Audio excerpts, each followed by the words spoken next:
Este é mais um Desafio Profissão, um programa da equipe de orientação profissional do curso de Psicologia da PUC de São Paulo, do NASCE Orientação Vocacional, em parceria com a TV PUC. E agora abordaremos o trabalho do astrônomo.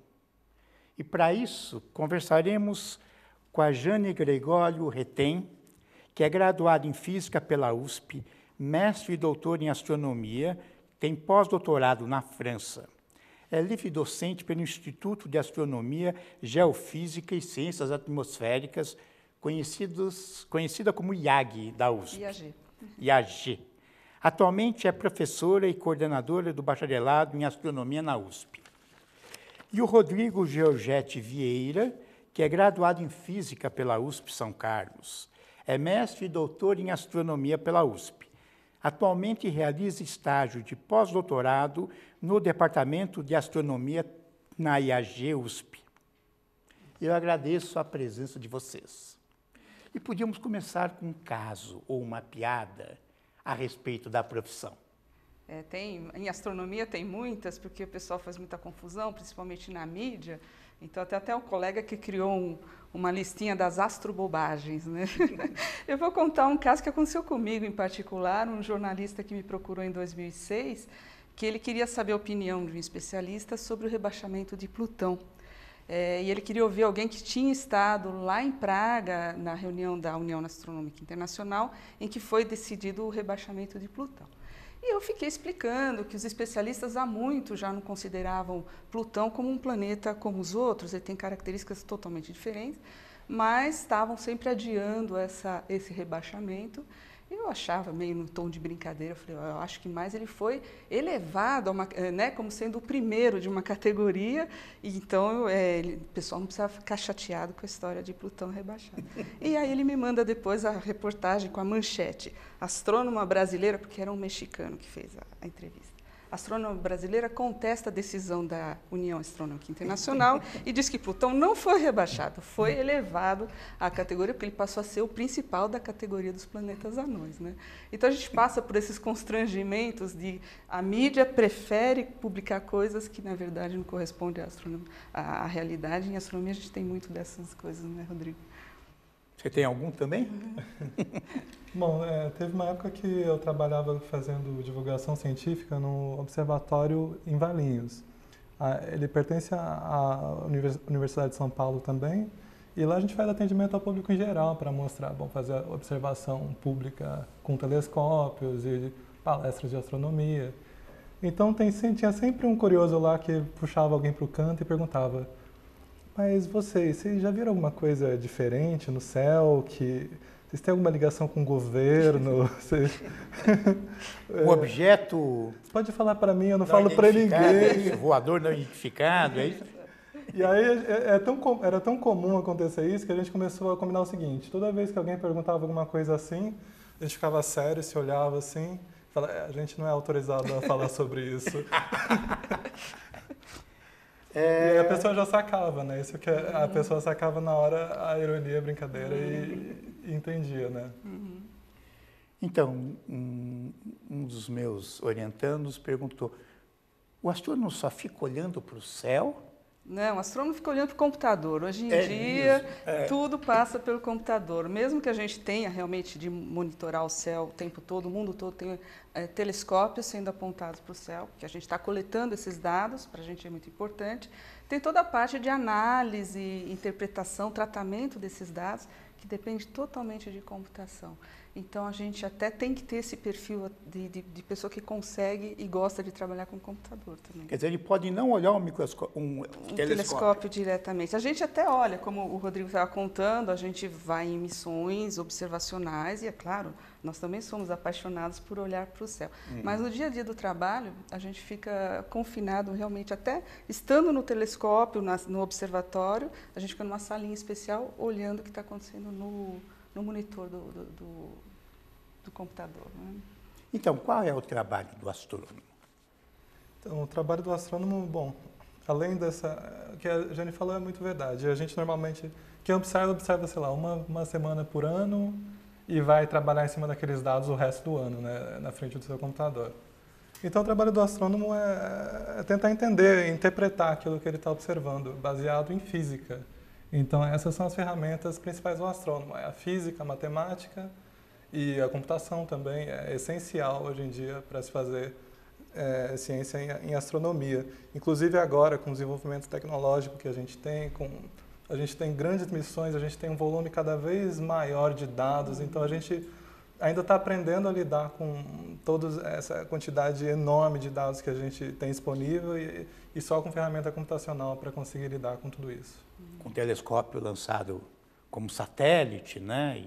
Sim, telescópios espaciais. Quer dizer, a gente, em todas as bandas das ondas eletromagnéticas, a gente tem aquisição de dados e tem que interpretar, analisar, e às vezes até com simulações numéricas, trabalho teórico que tenta reproduzir, por exemplo, interação de galáxias. Aí todo mundo imagina, as galáxias vão se colidir e destruir tudo. Na verdade, formam um novo objeto. E a gente consegue, por exemplo, reproduzir isso que está acontecendo nas galáxias no computador via simulação numérica. Concretamente, por que serve a astronomia? Nossa, é engraçado, né? Para toda a pesquisa básica sempre tem esse questionamento, onde é que eu vou aplicar no mercado? Mas o que é mais impressionante é que a astronomia hoje em dia, ela tem impulsionado a tecnologia, porque a gente precisa cada vez enxergar mais longe. Para entender o universo, a gente tem que enxergar os confins do universo com maior sensibilidade, melhor detalhamento das imagens. E isso impulsiona a construção de telescópios cada vez maiores, instrumentos cada vez mais sensíveis, e às vezes até para essa própria análise dos dados, programas de análise de imagem que é usado até em medicina. Então toda a parte tecnológica acaba sendo impulsionada em função de atender a astronomia, né? Então esse papel é importantíssimo. Aliás, se Galileu tivesse ouvido essa pergunta, falando, bom, nem vou apontar a luneta para o céu, porque eu não vou ver nada lá. Então a gente teria até hoje na idade de achar que a Terra é plana e a gente é o centro do universo, né? Então, eu diria, só para complementar, eu diria ainda que tem mais duas outras vantagens, né, de estudar astronomia. Uma delas é que quando a gente observa os astros, os objetos astrofísicos, a gente observa condições físicas extremas que a gente nunca conseguiria obter aqui em um laboratório terrestre. Isso é importante, então, para você descobrir nova física, para você desenvolver a física e observar fenômenos que você não observaria normalmente aqui na Terra. Além disso, também a astronomia é uma grande vitrine para a ciência, né? Todo mundo gosta de astronomia, tem imagens lindas, né, que são produzidas. Bom, as muito famosas são as do Hubble, por exemplo, do satélite espacial que observa no comprimento de onda visível. Então, ela acaba chamando a atenção para a ciência e as pessoas têm que saber sobre ciência, isso tem que ser divulgado também. Isso é um papel também do astrônomo. A gente não tem que se preocupar em não apenas produzir conhecimento, mas também divulgar ele para a sociedade. Estimular vocações científicas, né? O Brasil tem uma carência enorme de cientistas. O pessoal fica falando, o cientista da NASA. Nós temos aqui cientistas equivalentes ao da NASA. Só que a própria população vê com esse preconceito porque não se enxerga, por exemplo, fazendo ciência. É isso que a gente concorda plenamente com o Mas no passado a navegação era feita pela observação. Reconhecimento do céu. Reconhecimento do céu. Então, a navegação era orientada pela observação. Isso. Hoje tem alguma utilidade prática nesse sentido ou não? Toda no sentido da evolução da física e da evolução da instrumentação, a tecnologia necessária para isso. Então, a contribuição hoje em dia é totalmente voltada para a parte tecnológica e de física nova, né? Essa física de descobertas. Então, podemos dizer que o trabalho do astrônomo é científico. Essencialmente científico. Essencialmente científico. A gente, nós, né, eu, Rodrigo, a gente trabalha com pesquisa e a gente faz, então, essas descobertas. Quer dizer, o nosso papel vamos entender o universo para entender nossas origens, nosso destino. Mas a gente enxerga, principalmente, eu estou atuando muito mais agora na parte de graduação, do bacharelado em astronomia, a gente nota possibilidades para pessoas que gostam de astronomia e não têm vocação científica, que isso pode acontecer, que venham a trabalhar no mercado em todas essas áreas relacionadas, por exemplo, computação, por exemplo, instrumentação e até divulgação científica. Você imagina um bacharel em astronomia que vem com toda a base de física, matemática e astronomia para trabalhar com jornalismo científico, produção de material didático. A gente tem uma carência enorme de material produzido aqui no Brasil. Tem muita tradução de livro estrangeiro. Então, a gente vive vendo a Terra de ponta cabeça, né? Nós que estamos no hemisfério sul, é tudo uma visão errada, quer dizer, complicado para explicar para as crianças. E nos planetários, há astrônomos trabalhando? Olha...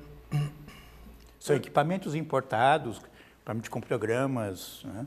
Eu acho que o astrônomo ele pode se inserir lá. Eu conheço melhor a vida acadêmica, não sei se a Jane conhece melhor o trabalho dos planetários, mas sim, é uma pessoa extremamente qualificada para discutir o que está sendo apresentado lá. E um planetário é um instrumento fantástico, né? Você tem controle total do céu que você está vendo, onde ele está sendo visto. Então, é uma ferramenta didática muito interessante de ser usada. Mas não é exclusivamente em planetários, não. Apesar da relação ser direta, eu acho que eu diria que tem poucos astrônomos trabalhando em planetários. Você imagina um planetário, um astrônomo, não tem tantos planetários assim. Então, a gente enxerga até atividades. Hoje em dia, a gente está trabalhando cada vez mais na parte de ciências espaciais. Então, trabalho de controle de satélites, essa coisa que é bem nova para o Brasil, principalmente, e a gente enxerga o espaço para o astrônomo também nessas áreas. Então, uma descrição da atividade é acompanhamento de satélite. O que é isso exatamente? Então, isso envolve um conhecimento muito, vamos dizer, específico do que a gente chama de mecânica orbital, que você precisa ficar calculando a órbita do satélite, porque, tudo bem, você coloca o satélite lá, já é todo um processo de escolher a janela, ou seja, o momento certo de colocar o satélite para ele ficar perfeitamente na órbita que é desejada, mas após isso precisam ser feitas correções, porque há perdas de energia e o satélite pode sair da órbita e aí a gente tem que ter esse controle. Então, isso envolve um conhecimento de cálculo, né, das órbitas que precisa de um astrônomo. E precisa conhecer os satélites que já estão... Tem toda uma política aí de espaço espacial, né? Quer dizer, lugar para colocar o satélite. Então, tem vários conhecimentos necessários.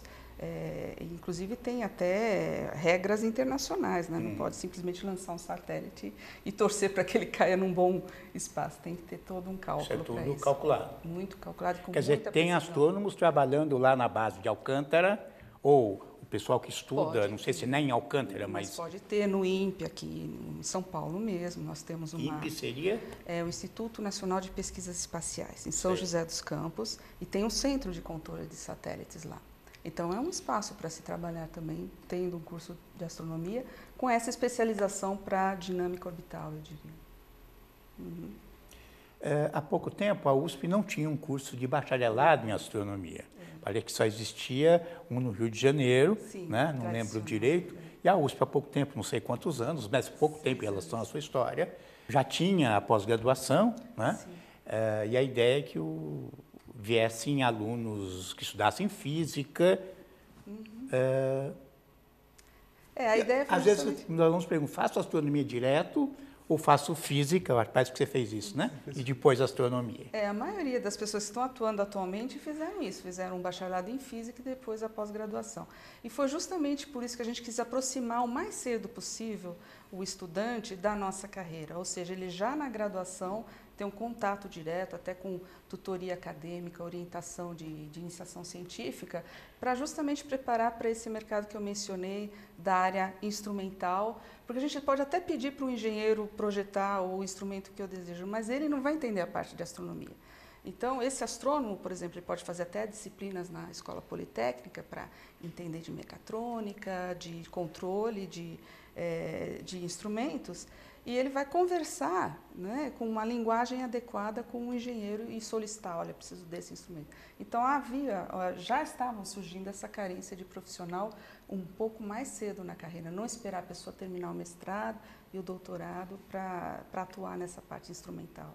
Mas o caminho, em geral, ele termina o bacharelado, vai fazer o mestrado e o doutorado. Ou atua diretamente, sendo graduado, nessa atuação mais técnica e não científica. Já tem turma formada? A primeira turma se formou no passado. Nós começamos em 2009 e nós já temos 3 foram para pós-graduação e tem um menino que talvez vá para a área técnica. Se formaram 4? 5. Um era uma pessoa aposentada. Isso foi muito interessante. Ele já tinha um curso de engenharia e ficou com essa vontade de fazer o curso de astronomia. E ele se formou ano passado. Foi muito interessante ver essa turma mista, né? Desde alunos ali muito jovens, com seus 20 e poucos anos, e esse senhor que fez com muito gosto. Por interesse? Por interesse pessoal, não para trabalhar na área. Né? Muito interessante. E você está estudando o que nesse seu estágio de pós-doutorado? O que é um estágio de pós-doutorado? É um pós-doutorado? Você segue a sua carreira, né, que consiste da sua graduação, pode ser, no meu caso, em física, poderia ser em astronomia, né? Aí faz o mestrado, o doutorado, e isso te prepara para você trabalhar dentro do meio acadêmico. E então a situação ideal para mim é me tornar um professor universitário em alguma instituição no país. E, bom, enquanto eu não encontro essa posição, eu faço um estágio de pós-doutorado, que é uma oportunidade muito boa para você se dedicar à pesquisa e digamos, construir um currículo para você conseguir competir nesses concursos nas universidades no país. Tá, conte para nós qual é o título do seu doutorado. O meu doutorado é um pouquinho específico, né? Envoltórios circunstelares em estrelas de massa intermediária. Estrelas jovens de massa intermediária. É melhor traduzir, né? O título é fácil. Mas a área de atuação que eu realizo, né, que eu faço, é o que começou com a professora Jane, que é estudar discos em torno de estrelas.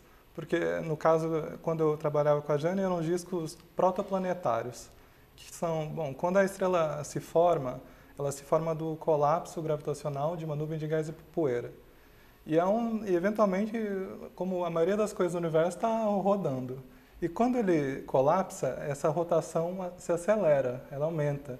E acaba girando um disco em torno dessa estrela.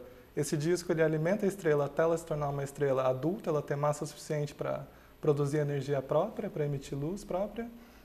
E o que sobra ali forma os planetas, fica lá para os asteroides, para os cometas. Então, isso é a origem do nosso sistema solar. Então, eu estudo esses primórdios de sistemas como o nosso. Interessante. Vamos falar uma confusão que existe ainda entre astronomia e astrologia, né? Qual é a relação entre os dois? Nenhuma. Tem alguma relação? Nenhuma relação. Eu gosto de usar a comparação, se eu chegasse para você e falasse qual a relação de química e a alquimia? Sei. Entendeu? A alquimia teve um papel importante nos primórdios aí da ciência, que agora ninguém fala mais em procurar pedra filosofal, pelo menos eu não estou, só em filme. Filme sim, bastante. E a astrologia teve um papel, você até mencionou o reconhecimento do céu, a parte de navegação, mas para os antigos ele servia como calendário, para previsões, qual era a melhor época para plantar, para colher, o que acontecia em cada época, porque havia muito mistério, não se sabia, acreditava-se que os deuses que diziam o que ia acontecer aqui com a gente. Com a evolução da astronomia e da física, a astronomia se separou totalmente, a astrologia não se fala mais, porque a gente tem agora a interpretação física dos fenômenos que acontecem no universo. Então, não há mais uma necessidade de se falar em astrologia, além do que a astrologia é muito baseada nas constelações, e constelações não são grupos de estrelas, são visões projetadas. Então, você pega o Cruzeiro do Sul, você imagina que ele tem formato de uma cruz. Uma imaginação nossa, dos humanos, né? Mas, por exemplo, eu fiz aqui em São Paulo, nós temos o Museu Catavento Cultural, não sei se vocês conhecem, que vale a pena visitar, porque tem todo um setor de universo que a gente procurou colocar lá um aprendizado visual e até de colocar a mão, né, para aquela coisa. Até tem uma réplica lá de... Não, tem um meteorito de verdade que você pode passar a mão e sentir o metal, né, que veio do espaço. Como é que chama o museu?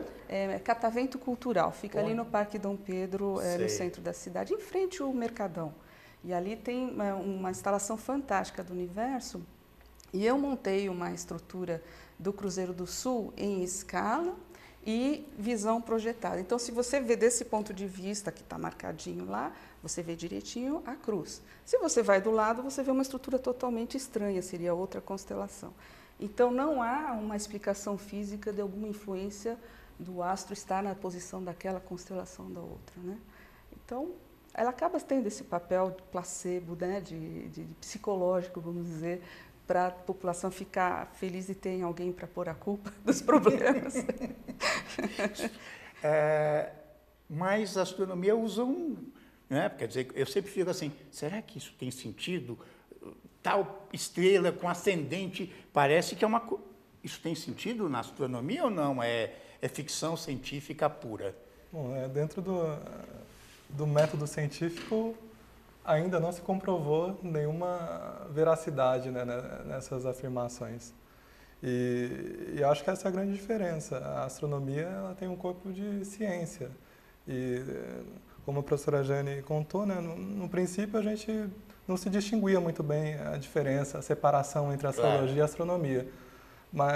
Mas uma vez que o método científico se estabeleceu, ficou bem claro qual que é essa diferença. E a ciência tem que ser pautada em afirmações que podem ser testadas e podem ser verificadas e confirmadas ou refutadas, né? E no caso, a astronomia se foca nesse método. Sim, não, mas a minha pergunta foi, a descrição que se faz do céu na astronomia, ela tem sentido real ou a gente está enganado? Não, porque a gente está falando justamente de objetos que estão a distâncias muito longínquas, vamos dizer, de nós. Então, não há como haver uma influência física no que está acontecendo aqui na Terra por causa dessas distâncias. Só que essa visão que a gente tem é uma visão projetada. Então, tem algumas estrelas que estão aqui, outras mais distantes. Então, esses objetos não influenciam a Terra porque estão muito distantes mesmo. É impressionante como a distância do objeto vai diluindo, vamos dizer, a sua ação gravitacional, né? Então, se o astrônomo não fica olhando para o céu, né? Não é essa a atividade principal, o que estuda um astrônomo? Como é que ele se prepara para se formar? Para se formar, quer dizer, num nível de graduação, que seria, vamos dizer, o estudante de ensino médio, o que ele vai estudar em seguida? Seria basicamente um bacharelado em física. O nosso curso de astronomia é essencialmente um bacharelado em física. Mas não fica junto ao estudo de física? Não, é nosso, mas as disciplinas são feitas juntos com os estudos de física. São as mesmas disciplinas que os alunos do bacharelado em física fazem, nas mesmas turmas, inclusive. As mesmas disciplinas de matemática, as mesmas de computação. E aí tem um adicional das específicas de astronomia. E aí, além disso, o adicional do que a gente chama de optativas eletivas, que pode ser aí daquelas vertentes que eu mencionei. Pode fazer disciplinas da Escola Politécnica, da ECA, jornalismo, da Faculdade de Educação. Tem toda uma série de disciplinas que podem dar, vamos dizer, um sabor diferente para cada bacharelado em astronomia que o aluno decidir fazer, em termos de escolha de optativas. Quer dizer, ele vai encarar muita física e muita matemática. Ele vai ter que ter todo o ferramental de física para poder estudar os objetos astronômicos, que são, basicamente, desde sistema solar até grandes estruturas do universo e cosmologia. Então, quando a gente falou que a gente não fica olhando do céu, a gente não olha diretamente, mas o tempo todo a gente está observando, sim, o que está acontecendo no universo. Aí, qual que é a diferença? O nosso laboratório é o universo. Então, a gente aplica as leis físicas, testa as teorias no universo. Tem muita evasão no curso de astronomia? Aí falar com a professora. Teve no começo, talvez um pessoal tenha vindo um pouco mais com essa visão romântica. Fantasiosa. Mas atualmente não é tão grande como, em geral, na área de exatas a gente tem. Isso, desde o tempo que eu estudei física, sempre teve, logo no primeiro ano, assim, primeiro semestre, quase que cai para metade os alunos. Mas então é semelhante à evasão. O que te motivou a estudar física e astronomia? Então, a minha trajetória pessoal, primeiro eu me interessei por física, né? Na época que eu fui prestar vestibular, eu gostava mais de estudar física e então acabei indo para física. E depois, com o tempo, eu fui conhecendo um pouco de astronomia e eu tinha a ferramenta física. Falei, qual é o objeto mais legal de se aplicar à física? Estrelas. Então, eu vou para astronomia. Então, foi essa a ideia, né? Essa trajetória. E aí, então, é por isso que eu vim para o IAG para fazer a pós-graduação lá e aplicar o que eu tinha aprendido na astronomia. Que relação podemos estabelecer entre a astronomia e a exploração espacial? espacial? A exploração espacial é um assunto muito do momento. Infelizmente, o Brasil ainda não chegou lá, onde já poderia até estar nessa parte de missões espaciais. Mas a astronomia tem tudo a ver com a exploração espacial, desde o lançamento, né, de satélites, de foguetes e de estudo até dos possíveis ambientes para se instalar as bases, né, em Marte. O pessoal fala muito dessa de para onde poderíamos ir, né, no futuro. Então a gente enxerga bastante possibilidade em relação com a astronomia. Inclusive temos o Instituto Nacional de Pesquisas Espaciais, o INPE, a Agência Espacial Brasileira, são vários organismos atuando na intenção de explorar cada vez mais o espaço. Quer dizer, ele traria o conhecimento já existente para contribuir nessa conversa. Exatamente, tanto com conhecimento teórico como de aplicação prática de exploração espacial, e principalmente de satélites, clima espacial também, é um tema muito interessante de se estudar no momento. Muito bem. Eu agradeço a contribuição de vocês e até o próximo Desafio Profissão.